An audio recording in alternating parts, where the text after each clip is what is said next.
This episode of Capes and Lunatics is brought to you by Tweaked Audio. Get awesome headphones, go to tweakedaudio.com and use the coupon code Southgate to get 30% off, free shipping, and a lifetime warranty. Or you can get there through the link on our website, southgatemediagroup.com.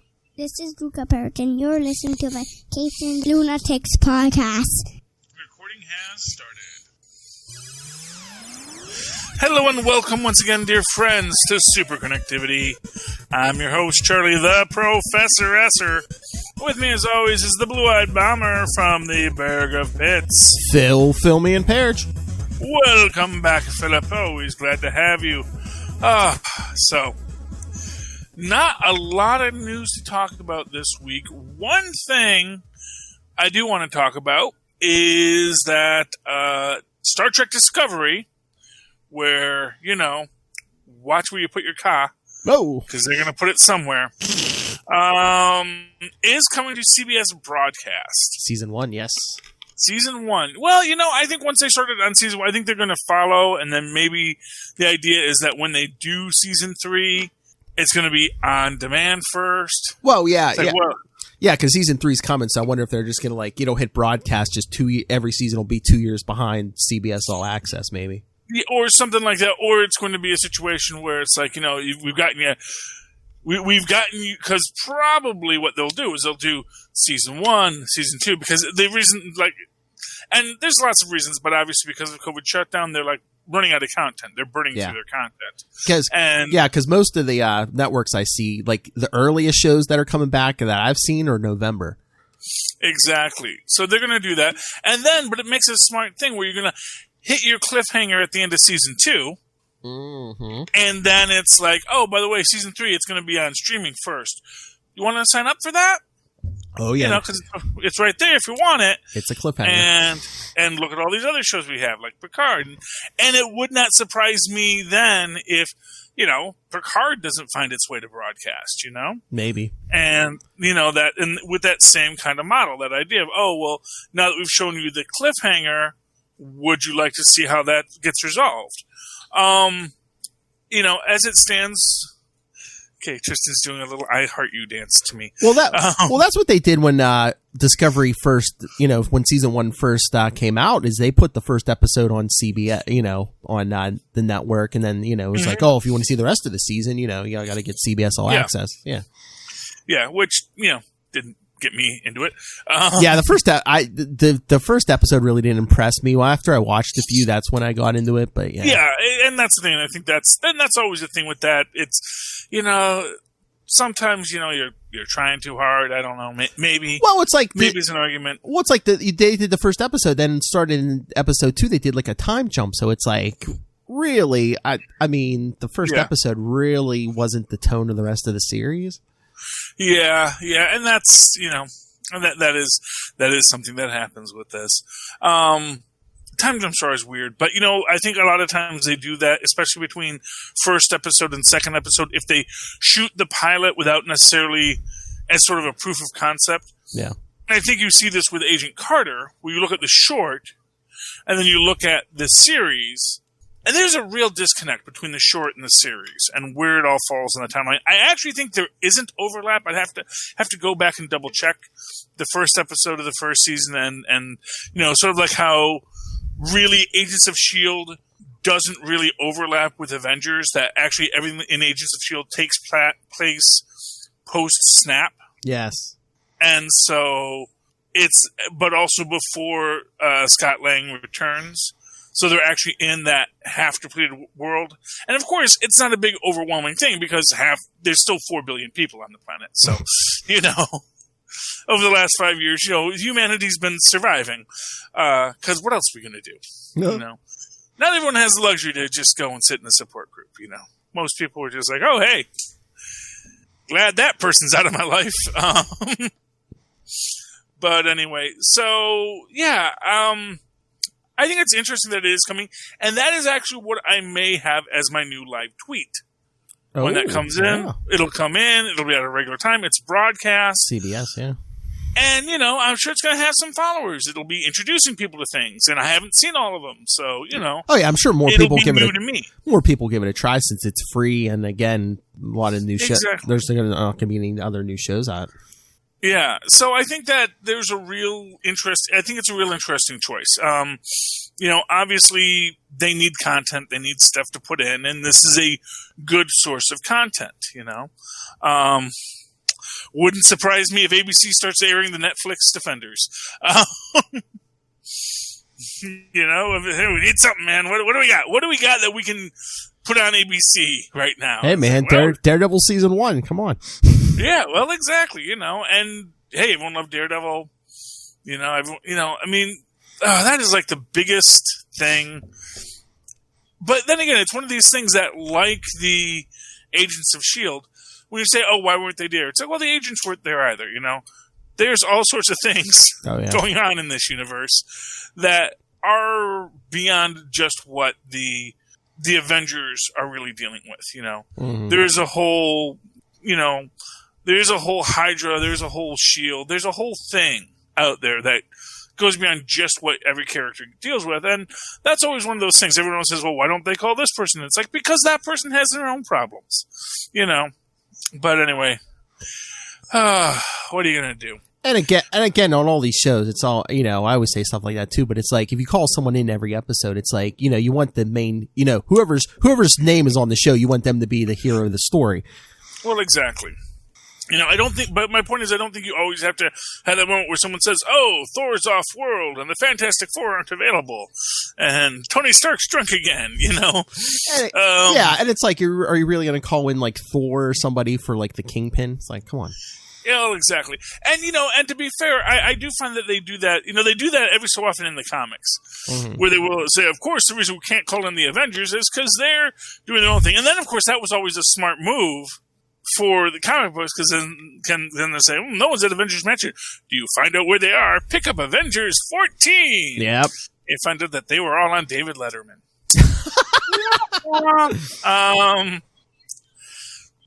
So it happens. But, but speaking of Star Trek, we do have a Star Trek Patreon. Yes.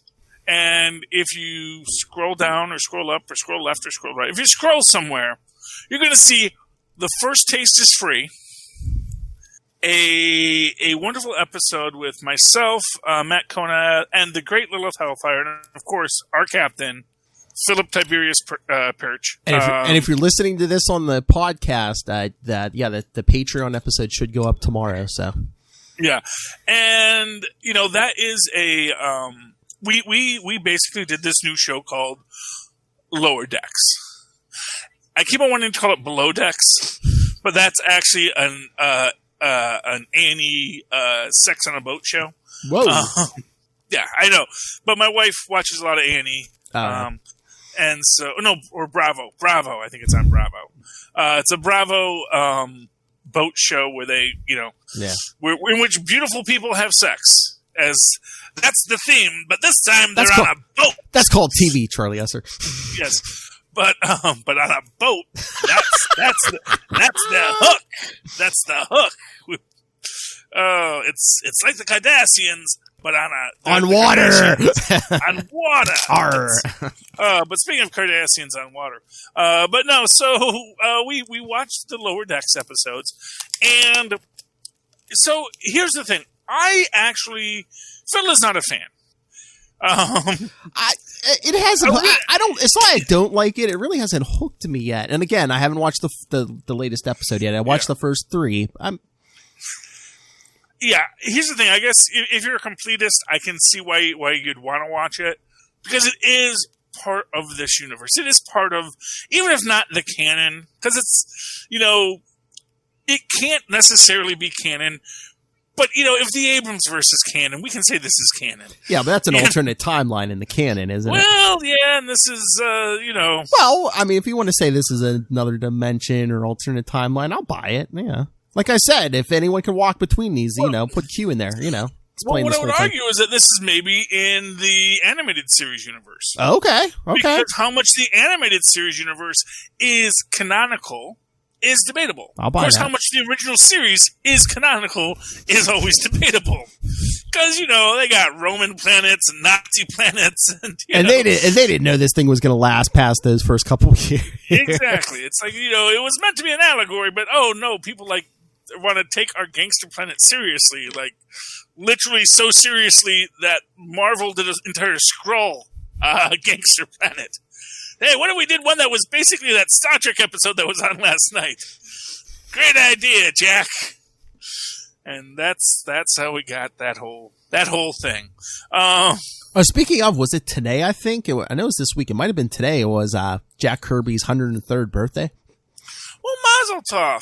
Well, he's not around anymore, but I mean, it would have been his 103rd. Still, he lives forever in our hearts. Mm-hmm. And who knows if the soul survives death? He's fighting with Stan Lee in heaven now. I was gonna say, he might be with Stan. Yeah. If he could stand to be in the same room with him, if he could stand to be in the same room with him now. Yes. Heaven was so nice. Hey, Jack, how you been? I think that was well documented that they had their ups and downs. They had their ups and downs, but at the same time, I think that they were colleagues. I'm sure. Yeah. Honestly, Jack Kirby and Joe Simon, the guy I did Captain America with, yeah. Yeah, I think. Yeah. They had issues too. Oh yeah. Jack liked to say he did a lot more than some of the other people working on books. Jack, I thought I actually drew Captain America first. I thought that was kind of my idea. It's like, well, Jack, but Jack was a great guy and a great artist. Deserves all the credit he gets. And I mean, back in the day, there wasn't that much money in comics, was there? People were scrambling for everything they could get. Yeah, exactly. And, but yeah, so 103 years, man. That would have been weird if he was still alive, though. Because it's like, it would be great. Everyone should live to 103 and then some. I almost thought Stan was going to do that. Yeah, he seemed to have I know he was getting, he was having difficulties at the end there, but he just seemed to have an energy, just. Yeah. Well, he was still creating. He was still signing stuff. He was still shaking hands. He was doing videos. He was doing videos right till the end, man. Loved doing his cameos. Oh, and, yeah, man. It is what it is. But, when I was a kid and I was like first or second grade, we had to draw the story of our life and did all the things I would do in my life. Really have done none of those. But I died at 99 in that. Which is, didn't make 100, which I always thought was interesting. I just said, I'm just going to get to 99, call it a day. I don't want to do triple digits. Oh, man, you got to get a whole other line for the cake. That's hard. Triple digits. Oh. Yeah, anyway. But, so what were we talking about? We were actually talking about Star Trek Lower Decks. Star Trek, yeah. Oh, Star Trek Below Decks. And, or Lower Decks. Star Trek Lower Decks. No one's having sex yet, Charlie Esper. Come on. Well, that we know of. I said yet. Yes. But, you still haven't seen episode 4. Episode 4, I actually think, I guess, episode 2, as I've said, on the show, it was a rough one. I like episode 1. I really do like episode 1. It's wacky, it's zany, but then we also get a mystery introduced at the end, which is what I think a show like this has to do. Mm-hmm. Anytime you're going to take a dramatic thing and make it into a comedy, you're going to have to reward viewers for sitting through the comedy. It can't just be a gag. There's got to be a mystery underneath. I guess there's an audience for this stuff, but I don't know if I need wacky comedic Star Trek. Even if just because it's animated, does it have to be wacky? Well, they have a non-wacky one coming too. Oh yeah, the Nickelodeon one. Yeah, the Nickelodeon one, which is I forget what it is. Is it Starfleet? I don't know, but I think it's like supposed to. I think it's also supposed to be again young. Well, yeah, it's a teenager steal that ship or whatever. Yeah. It's like it's not focusing on that command team. It's focusing on the red shirts basically. Yeah, or the gold shirts as they are now. I think we compared it to Voyager or something, but it's like a bunch of kids or teenagers. Yeah. Oh yeah, that's right. No, it's teens steal a ship. Yeah. They steal like a derelict Federation ship. Yeah, like an old broken down ship. Yeah. Yeah, and then they go off on their own adventures, and wackiness ensues. So, I think they're going to have that as well. But and again, something like that. Again, it's going to be a thing where there's going to be this through. Oh, something else I can live tweet. Although that is actually a thing with adult cartoons, because I love the Owl House, and they're not adult cartoons; they're kids' cartoons that a man my age finds himself watching because they have really great stories. And I love the Owl House, and I love Amphibia, and I would live tweet those, but they're they're kids' cartoons, and so they air on Sundays, and I'm usually asleep. But I was going to say, if you wanted to, Charlie, you could say you're watching with the kids. Well, no, I mean I could watch it. I could watch the heck out of it. Usually someone else is watching TV then. It's harder for me to okay, even though Tristan would like to watch Amphibia, I don't think my wife would. I think it's on at a time where she's still awake. Yeah, okay. But it's also Amphibia and the Owl House back to back, so I could do a whole live tweet of that, and maybe I'll start and do that next season because they will have a second season. But yeah, it's just great stuff. But what makes it great is that there is an underlying mystery. And the underlying mystery, although not mystery, but the underlying hidden relationship in in lower decks is that spoilers, Mariner is the captain's daughter, and she is in a constant state of rebellion against her two Starfleet parents who are on different ships, because I get the feeling she was basically a Starfleet brat, bounced around star system to star system. Her whole time, her parents were raising in the ranks of Starfleet. And probably, because again, if they didn't get divorced, but they decided to make their careers their priority, they probably had to keep on passing the kid between ships. Oh, yeah. So she'd which is always that weird idea. Okay, we're together. We both have to promote in our lines. Eventually, we're going to get separated. Because you're going to you're going to be on one ship, I'm going to be on the other, because we're both going to need to be first officers somewhere. And, and once you get to that higher level where it's, no, we just have one first officer on the ship. Well, was the father a captain? Because wasn't he wearing a blue uniform? I didn't know if he was a chief medical officer or something, because I swear wasn't her dad wearing blue? That might have been the case. It's been a while since I watched the first episode, and that's the first time we see her dad. So. Unless he's in one of the sciences or something. Yeah, but I don't think he was a captain, yeah. Oh, that was a weird thing with Mariner, is when she gets promoted so spoilers for episode 4, she gets promoted to lieutenant. Ooh. In episode 4. And she goes from a red uniform to a gold uniform. Ooh. And it's never explained why. Well, Geordi LaForge did it. Oh, he did? Oh, well, yeah, but that was when he actually transferred from Helms to engineering. Yeah, I was going to... Season. I mean, it was done. Season 1, he wore red. The rest of the series, he wore gold. So, yes, but then again, there was a transfer. In that. Well, actually, he was at the helm in the gold too. Yeah. So no. No. So once he moves to the engineering, because he was originally the helmsman, right? Yeah. I remember correct? Yeah. Him and Data sat there. Yeah. I think it was. I think it's the first episode of season 2. Yeah, he's in engineering. Yeah. See, but they always wore gold. So. But they had red shirts on the old Star Trek deck too, so But it's just interesting that she changes colors in that way from ensign to lieutenant. So I found that. So now I got to go back and see if he was originally Ensign LaForge. Was he always lieutenant? I think he. Yeah, I don't think he was an. Yeah, I don't think he was an ensign. I'm pretty sure he's a lieutenant. He had some kind of rank. I'm pretty sure it was lieutenant. But yeah, no, because when half of when most of the seniors, and there was one episode where most of them beamed down to a planet, and Picard left LaForge in charge of the Enterprise in one of those season 1 episodes. Yeah. Yeah, well, as chief engineer, he would be.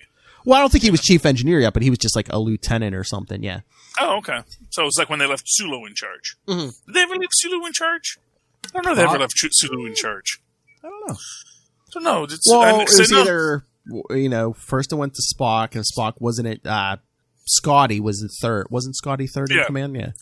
Yeah, Scotty was third, but sometimes all three of them were down on the. Yeah, that's what I'm saying. So after Scotty, maybe it was Sulu. Yeah, possibly. It was never Bones. Bones never got to sit in the chair. They don't put medical in the chair. And plus, Bones was usually down on the planet with Kirk. Usually.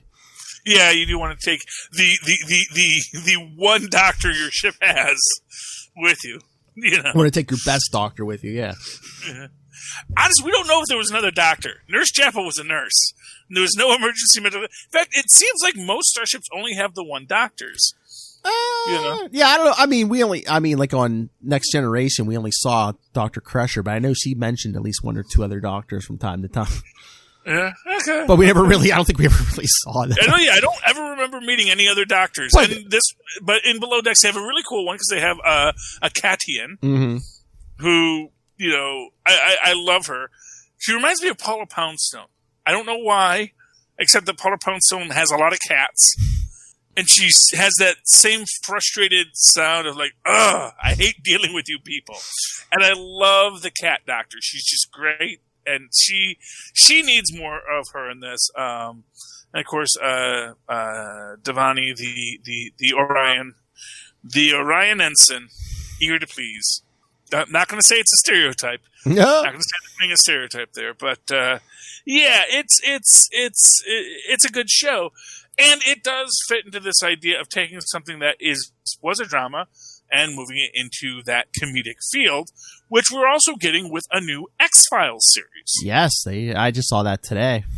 It's called Albuquerque. Albuquerque. You know what? I like that it's called Albuquerque because here's the thing. It's the thing for me. I always say Albuquerque whenever I want to say the Esprit d'Escalade.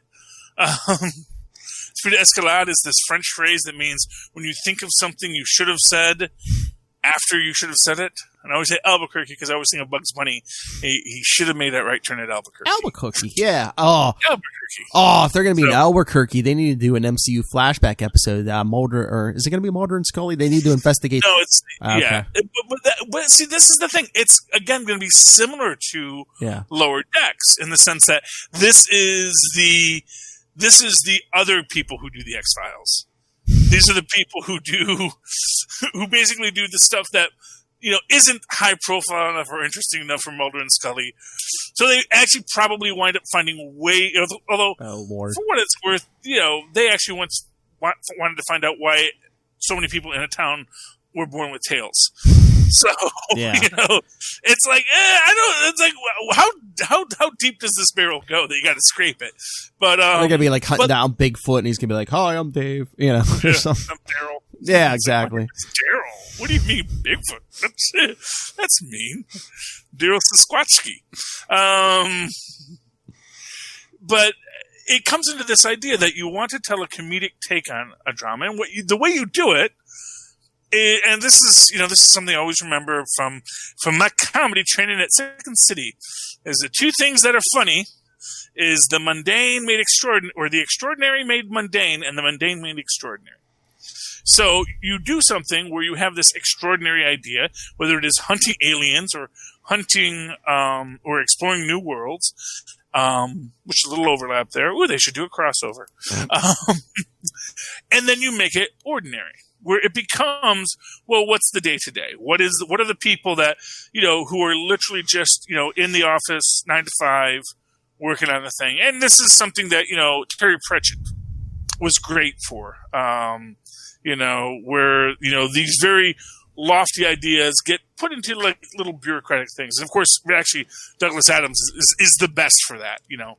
Every cosmic bureaucracy he ever created is that idea of taking something that is galactic and impressive at its nature and then bringing it down to this little level. And that's what we're doing in Lower Decks. That seems to be what they're going to be doing with X-Files Albuquerque. So, I think it's a neat idea. I think it's a fun way to invigorate a franchise. Because, not for nothing, I do think franchises do need to be reinvigorated from time to time. I think that there gets to be this quality where it drifts into its own self-parody naturally, and sometimes it's better to turn into that curve and do something that is much more comedic. And I think you see this with a lot of modern dramas, especially in the action-adventure drama genre, where there'll be an entire episode where everyone's a puppet, or there's going to be an episode where something's going to be kind of silly. We're going to follow some real tropey breakdowns of things, and we're going to be very aware of the silliness of what we're doing. Oh yeah, and, I mean, with animation, you could do all kinds of stuff that with your break special effects budgets, in live action and stuff too. Oh yeah, well, I mean, that's the entire reason why we got a cat person, because we only got a cat person. Yeah. In the original Star Trek the Animated Series, because they could now. Yeah. You couldn't afford to put someone in full cat makeup in the old days, but now we could. Make her a sexy lion, too. But this one, just an old lady cat. So, which is a nice little, the cat woman was like the sexy furry, mm-hmm. In the original animated series. But now it's like, no, just I'm just Bones, but a cat and a lady cat, as sexy as Bones was. But it's which I thought was a nice callback in that. But it is this idea of taking something that is that extraordinary, but then bringing it down into its own level, and yet still also being extraordinary. This is one of the things I said about episode 2 of the show, which is that they really do show how competent many people can be in this. Mm-hmm. And that everyone makes fun of them, but at the same time, when the chips get down, they actually are competent. They actually know what they're supposed to be doing.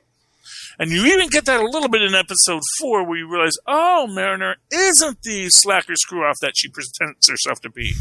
She actually does care about this. She just wants to PO her mom. Oh, yeah. Oh, Mariner. Anyway, you want to talk some comic books? Yes. Okay. So you want to talk One More Day? Oh, Daredevil, One More Day, yes. Do you want to talk that? I loved that book, by the way. I knew that would intrigue you. Yeah, it wasn't what we thought it was going to be. No Mephisto in sight. And yet it was better, Oh, yeah. Although, actually, what I want to know is who willed him into existence? How did that happen? That was actually Matt. That was during that Charles Soule run, back a few years ago when Matt was wearing that black suit. Mm-hmm. It was like a weird Inhumans thing. One of the Inhumans had a power. I don't remember the full thing, but yeah, like Matt wanted, for those who don't know, back in the late 60s, Karen and Foggy were getting close to figuring out Matt was Daredevil, so he came up with a fake, a fictional identical twin brother, Mike Murdoch, who was like, oh yeah, he's Daredevil, and then after a couple months killed him off.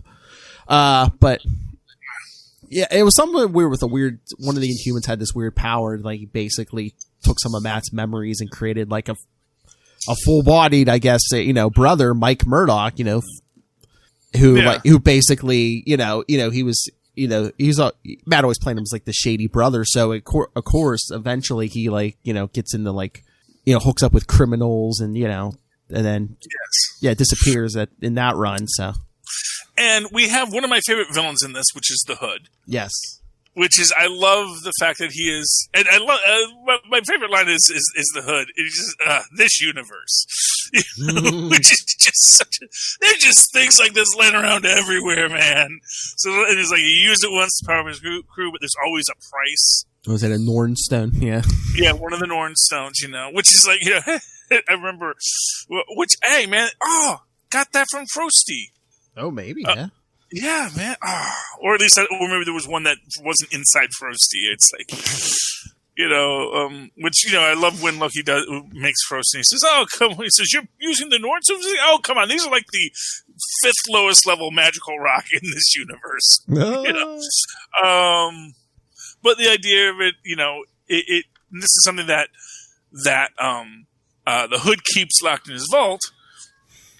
because he doesn't use it. Because, and I guess he's got powers back. Maybe he used it to get his powers back. He gets his powers back all the time. Because for what it's worth, obviously, a lot of mystical beings like, this guy, I like this guy. Well, this guy's doing something good for us. Well, like he said, there's a price for all this stuff. So I think he uses, he keeps that Nornstone for, the day when he absolutely needs it. Yeah, when he needs one more day. Oh, yes. Yeah, he said the name of the thing. So, and I guess in this whole idea is that Mike Murdock, he knows he's fake, but he wants to be a real boy. Well, he said he has incomplete memories, and I think he's like maybe losing more, and he's like, I think it's driving me insane. Yeah, he has a nice heart-to-heart with a Black Cat here. Yes, because doesn't she steal the Nornstone for him? No, she steals the book. Oh, yes. Use the Nornstone. Oh, yeah. So, I had to find a book, and then I don't even know what he gave her. Oh, he just gives her the money. That's right, because that's what he was saving up for his condition. And then he steals the Nornstone from the Hood. And he basically wills himself into existence, and we get his background. And I love that he has this buddy named Butch, who he also... So that's the interesting question about this. Oh, did he create Butch too? Did he create Butch, or is Butch real? Oh. Because Butch might be real. Butch might be one of Wilson Fisk's illegitimate kids, Maybe, yeah. He knows about Fisk. Maybe Fisk knows about Butch. Because, for what it's worth, Wilson Fisk knew about Mike Murdock. Yes. Because so it's possible that that Butch had a relation. Butch existed, and it's an interesting question how this all plays out. And this actually gets me intrigued. And it is apparently ongoing. It's not like we just get this one more day and then that's the end of the story. Oh no, yeah. Chip Zdarsky said, this is going to be a big thing going forward. Yeah. Yeah, I'm wondering if it's going to be in the next. Because I almost felt like, next issue of Daredevil, that's where this plot starts to kick off. Maybe. You know what I'm wondering? Eventually, is Mike going to try to sacrifice himself for Matt and be like, oh yeah, no, it was me in the Daredevil suit who killed that guy. Yeah. Wouldn't that be ironic? Yeah. Or Matt gets arrested as Daredevil. Oh, but no. They arrest him. It's like, now we have to take off the mask. Now you're arrested. It's like, yeah. Mike Murdock, I see. Wait, aren't you a petty criminal? It's like, yeah, I am. Oh, but I'm also the Daredevil. Bum, bum, bum. Boy, I hope that's not the surprise twist, because now they're going to be like, fudge! Because they all listen to this show. They're like, they got us! Oh, now I got to completely rewrite all the chicken. Making our rewrite the whole dang story. And then we'll be a comic book legend ourselves. But I liked that. That was good. That was really enjoyable. I know you read this book, Forceworks. Forceworks, yeah, 2020, number 3, yes. Number 20, which apparently was always supposed to be the only book in it. I did not know that, because it doesn't say limited series. It doesn't say... Well, all the 2020 stuff was only going to be for a limited time, because like I said, even Iron Man 2020, number 6 came out. That was the last one of that. Yeah. But you know what's weird about this? Is nothing about this book implies anything to do with what's going on in the Iron Man 2020 stories. Oh, yeah, no, this is just totally a stand. This could happen at any time with this group of heroes. Like, the one reference you get is the fact that, when they need to blow up, when U.S. Agent wants to sink the island before Ultimo comes, which, would that really stop Ultimo? I mean, wouldn't he just keep on walking? He's not indestructible. Is getting wet? Is that his weakness? In which case, why didn't you spray him with water? Why didn't you bring Hydro Man on this thing? I don't think water hurts him, because I know at one point I think he was down in the earth. I mean, I don't know. Well, yeah, and really that's even how they get him at the end, which also is one of those things. It's like, well, is that actually going to stop him? I mean, now that MODOK's in charge of him, I don't know. So there's a couple holes in this, but this is and I enjoyed the story. It's a fun story with Deathlocks and all that kind of stuff, Deathlock technology. But it also definitely comes across as there's nothing, the only thing that ties it back to the, the current Iron Man 2020 line is the same like, don't we have enough problems with robots back home? Yeah. But the whole Ultimo thing, they were just like 3 issues to set up that Ultimodoc joke. Yes, literally. Which I think was too much work. And even Quick says that's not as clever as you think it sounds. I know. He went from a big head and a little body to a big body and a little head. Womp womp.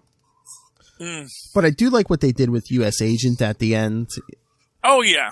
Where he agrees that no one should have Deathlock technology. Well, it looks like he gives Maria Hill the information. They're like, oh, so, screw you. But then he's like, oh, yeah, he gave her a blank flash drive because by the time Maria Hill figures out it's fake, all her guys will have destroyed everything, yeah. Yeah, exactly, And I guess I can see why they want Deathlock technology because technically isn't Deathlock technology from the future? Yeah. So it's like it's future cybernetic tech, you're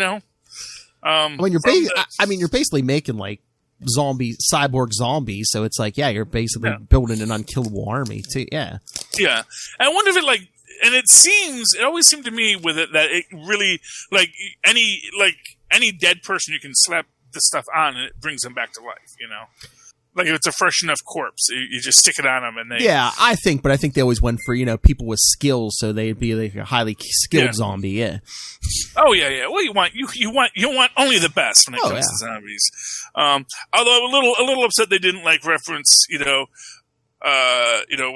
Rhodey puts on the cybernetic enhancement and says, you turned yourself into a cyborg, it just says, well, it's not like it's the first time. You probably didn't read Iron Man. I'm going to have to tell you about Iron Man 6. Oh, my Lord. Did they find Rhodey's original body? The whole thing is like at the end of 5, Arno's been screaming about, everything I've done is because this giant techno alien menace is coming to destroy Earth, and it looks like it shows up at the end of 5. And then him and Tony and all the robots fight it because he's like, I'm sorry I did things the way I did, but I was trying to fight this, but then at the end when it looks like Arno beats it and everything, it's really Tony puts him in like a little bubble version of the Escape and basically Moriarty's him, speaking of Star Trek, Moriarty's him. But then they're like, oh, hey, he might figure out he's in a simulation unless those fake parents go in there with him, so they go in there with him. Uh-huh. So basically, Arno's all bubbled up, so at any point in the future, if they want to bring him back, they can. But no, after they wrap up Arno and everything, how, remember I told you before, Tony was like, now he's real because he was building himself a real body. I don't know how.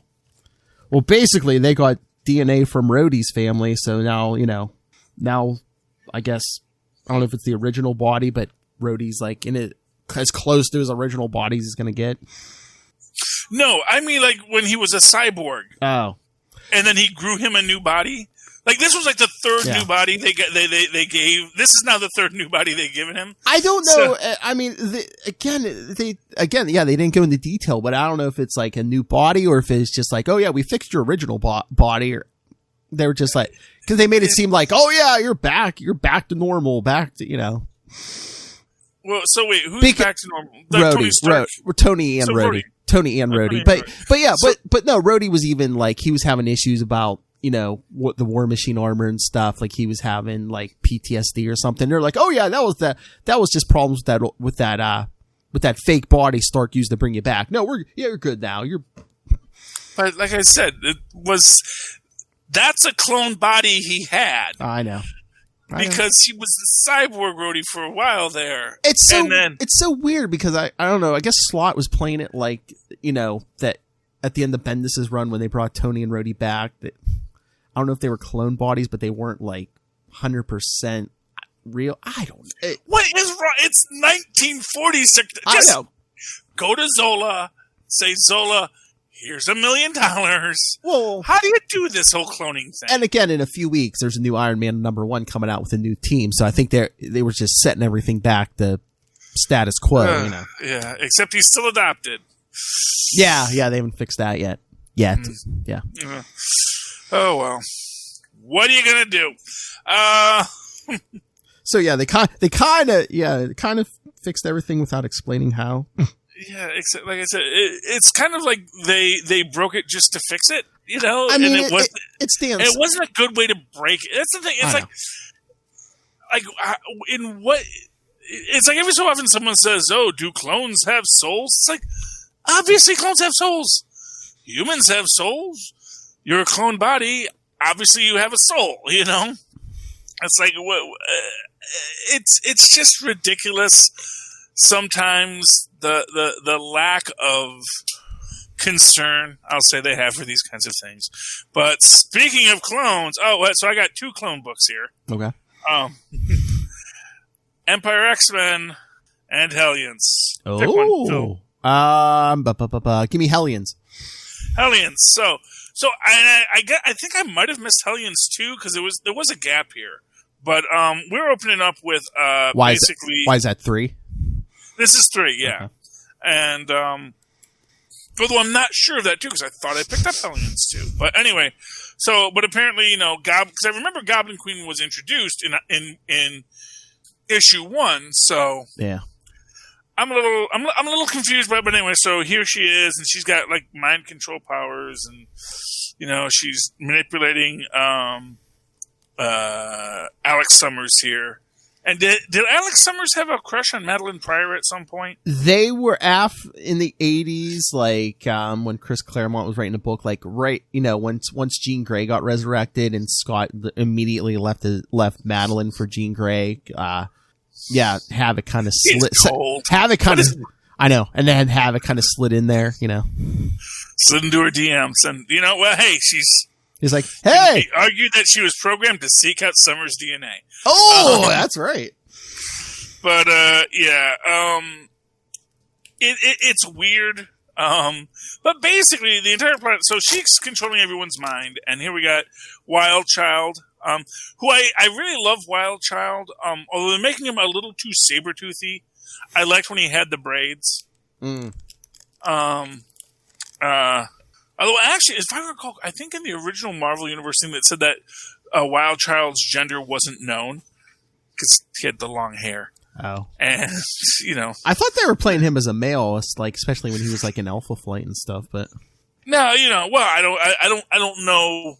Like, it might have just been when it came out that someone said this, man, that, like, is it just, because he was very lithe when they drew him, so. Mm-hmm. But he's definitely male now. But they've also bulked him up a bit, make him a little more saber-toothy, which I thought, it's okay. But, she has to Psylocke has to break his neck because he's under mind control, and, it helps when you break their necks. And getting this little mission report from Beast here, he's basically saying, I know that, it just basically say, Sinister is totally playing Scott. And, obviously this is what's happening. But, and he put Psylocke on the team to control the team. But, the team's probably going to side with Psylocke over Sinister when, because Sinister's kind of a doofus. So, but anyway, Madeline Pryor, the whole plotline is Madeline Pryor is upset because they after they killed her, they kind of forgot about her. She doesn't like being forgotten. Do not pretend they don't exist. And she is super mad. They brought all the other mutants back, but nobody brought her back. And not for nothing. Let's be honest here. They're working with Mr. Sinister. They're working with, every evil mutant they know. What, you can't bring Madeline Pryor back? Throw the girl a bone? Well, he was her creation. He should have been in charge of bringing her back. Yeah, but still, but anyway, so she's basically using all the clones of the Marauders, and whatnot, and because they're all under her control, and she made them all flesh eaters. It's crazy, but her whole thing is she's going to go to Krakoa and kill every mutant there. Then they'll never be able to say she didn't exist again. And then, of course, next issue, clearly Psylocke and Wild Child have to save the day. I mean, she might be damaged anyway, because, originally she was just a clone of Jean Grey anyway, so what happens when you clone a clone? Well, nothing. It's same DNA. It's but aren't you does the quality go down a little bit each time you like? It's not analog. It's digital. There's no, that's the thing. When you make a copy of a copy, it's like that's only because it doesn't work like that. It's a chemical reaction. It's like in the same way that, every time my cells reproduce, they're not as sharp as they used to be. It's like, no, they do that until the telomeres, whatever they call it, start to break down, But that in general, your body keeps on reproducing its cells. Every one of your cells is a clone of another cell. So a clone of a clone is still the same clone. It's just, anyway. But also clones, but better, is Empyre X-Men, which again, it's cool, but also weird because essentially, so at the start of this, we get the whole thing of Scarlet Witch wants to resurrect all the Genosians. They come back as zombies, and it's kind of weird and a little bit sad where she comes to Stephen Strange for help, and he's kind of being a prick, just like, all right, I'll fix your problems for you. You always do this. You're trying to unring a bell. You're trying to make things come back and fix your mistakes, and you can't. You can only ring a larger bell. And they actually do this whole thing where he's really talking down to her the whole time, kind of being a jerk about it. Did a nice little thing with Wong where he's visiting and they were supposed to go to a fancy restaurant, and Wong goes by himself because Stephen Strange has to go and do his thing. And there's a joke here about how he bribes the Asgardians with a cask of magic beer so he can get a bit of the world tree. But, he says, we must hurry. He says, why? You filthy magician, this is light beer! Wah, wah. Because they do love their humor in this. And then basically what we get here is Stephen puts a spell around Genosha so that no undead being can leave it, which is also probably why they were having the problems with the what do you call it? The Krakoa gates. And then he basically does this magical spell to undo the zombies, because basically and that was actually a weird thing, is he's like, we have no power over life and death. Like, wait, didn't you just bring back Las Vegas a couple of weeks ago?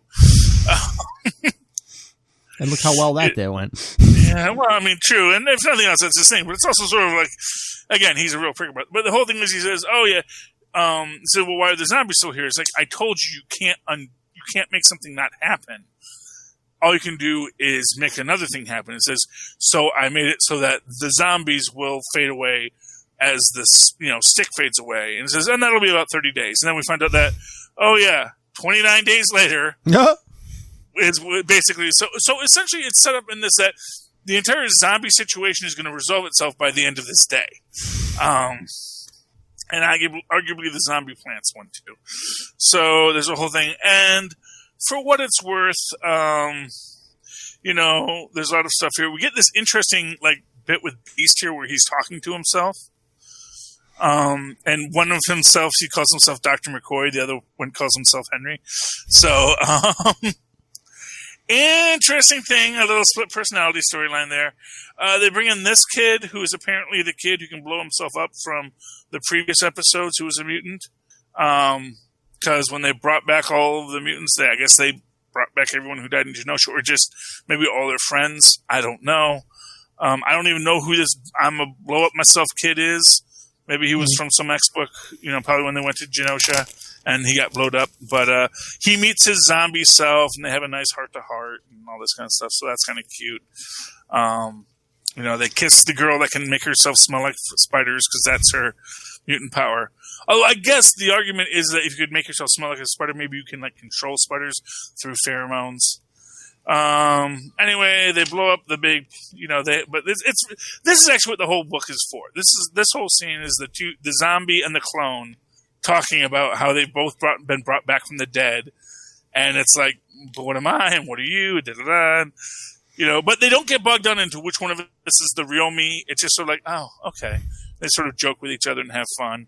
And then the zombie him flies into the plant zombie, blows it up, and then there's this whole thing where Ileana, of course, she's the goblin, the demon, whatever she calls herself when she's in the demon form. And she's like, and everyone will bow before me. And then, of course, the magic fades, and she's like, oh, wow, that's embarrassing. Mm-hmm.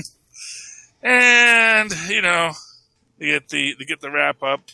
Hank Pym stole the horticulturist technology that allowed them to hack the Krakoa gates, so you could figure out how they did that. And then, everyone sort of lives happily ever, except for Scarlet Witch, who's very sad because she killed 16 million people. Or she killed a bunch of... She did something, and it did not go well for her, so... She got a lot of regrets, that Scarlet Witch lady. Any other books you want to talk about tonight, Phil? Well, you're talking Empyre. X-Men number 11. I mean, it's a nice little story. I mean, it's basically Exodus telling, like... was it Exodus? Yeah, telling a bunch of kids this story about the hero of this big battle when the Kotati tried to invade Krakoa, and it's Magneto. It's basically Magneto's like leading some of the troops to beat the Kotati. Yeah. I mean, basically, he's hitting guys with metal stuff, and then like he finds like the big Kotati leader who's like basically controlling them all, and then he basically just starts dropping like satellites on them and stuff. Mm-hmm. But it's just so funny because he drops these satellites and he's like telling he's telling Magic. He's like make sure we know what nations these weather satellites came from, and we'll forward them whatever payment. And she's like, what about those military satellites? He's like, oh, you mean the ones we're not supposed to know about? He's like, yeah, tell them we don't know what they're talking about. That's cool. Yeah, there were some good things in here. Oh, and honorable mention. I don't know if I mentioned this, but the last issue of Empyre Captain America. Oh yeah, how'd that go? It was a pretty decent story because it's like Cap's like he's like leading this army battalion along with some Skrulls and some Kree, and he has to keep them all focused, especially after like some of the higher up military guys are just like. Because they get a report that the Kotati are invaded like Mexico City, and the military's like telling Cap, they're like, yeah, these generals and stuff are like, that's not our problem. Don't go down to Mexico City. And he's like, Cap's like, no. He's like, we got to help him, and so he rallies some of the troops. He's like, and if you want to come with me, come on, we got to help those people. And they're like, we're with you, Cap. Yeah, well, of course, Captain freaking America. They're almost like a modern day version of like the Howling Commandos. I mean, it's a pretty entertaining read. Yeah, because clearly Mexico doesn't have its own superheroes. Well, it doesn't seem like any of them showed up. That's always that's a weird little thing sometimes. It's like, hey, they he should go down there and like me, El Dorado, or whoever that guy from the Super Friends was, and Puma Man is here. Don't worry. But I mean, too, I mean, there's like a giant Kotati creature like rampaging through the city too. So I mean, it's like they probably take all the help they can get. Yeah, fair enough. I mean, I'm sure they're not going to be upset with it. It's just Yeah. Especially, and it's Krees and Skrulls, so it's not like they're bound by, U.S. borders. So, but that's cool. And I, like I said, I would just always like to see like the local superheroes. But then again, the local superheroes, as I always say, they had other things they were fighting. That there were like 6 other invasions while this invasion was going on. Exactly. You got no idea. There was a whole other group of plant monsters from another dimension that were coming in. So. But I mean, yeah, if you like Cap stories, especially where he's like being a big leader and like symbol of the rally of the troops. Yeah, this was like it was a nice little on the ground story. Yeah, I was debating picking it up. I might pick it up in the trades because it does sound interesting. But yeah, okay, so that's cool.